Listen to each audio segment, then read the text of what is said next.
कसं आता एकदम भावनिक वातावरण झालेलं आहे इथं.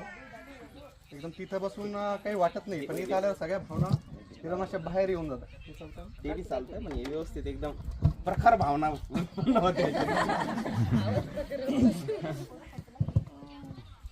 खरं तर 2010 नंतर आणि आज 2025 आपण इथे आलो.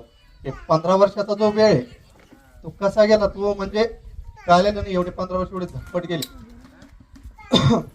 आताच विठ्ठलचं सांगितलं, तो मला जाताना शेतात भेटायचं जेव्हा मी रविवारी जायचं तेव्हा त्याने एवढं इमोशनल समजा होऊन पण जेवढं आठवीत त्याला काही मार्गदर्शन मिळालं आपल्या सरांकडून, तर त्याने त्याचं थोडंसं मोटिवेशन घेऊन थोडंसं तो काहीतरी व्यवहारामध्ये करू लागला. अजून आता तर लोखंडे सरांनी आता एक 2-3 वेळेस बोलले की तुमची बॅच म्हणजे आतापर्यंत त्यांनी बघितलेली अशी कोणती बॅच नाहीये. आणि या शाळेचे त्यांचे म्हणजे हे आपण सगळे होतो म्हणून त्यांना या शाळेचे एवढं प्रेम झालेलं आहे.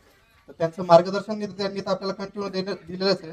त्यांनी फरक सांगितलं की आजची जी जनरेशन आहे आणि जुनं जे जनरेशन आहे त्याच्यामध्ये त्यांनी फरक सांगितला.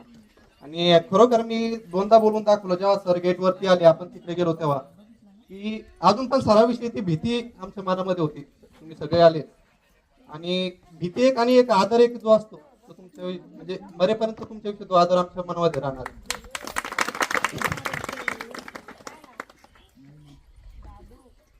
आणि या कार्यक्रमाचं म्हणजे सगळ्यात मोठा पुढाकार घेऊन आपला प्रदीप कतारे याने म्हणजे खूप एवढं चांगल्या लेवलचं मॅनेजमेंट केलं तर सगळ्यांना धरून म्हणजे प्रत्येकाची म्हणजे त्याने मला वाटतं त्याचं महिन्यापासून जर नियोजन करतोय तर मॅक्झिमम त्याचा जो वेळ आहे तो त्यांनी या कार्यक्रमासाठीच दिलेला आहे. त्याच्यासोबत असतील ते त्यांचं ते एवढं समोर नाही आले, पण जो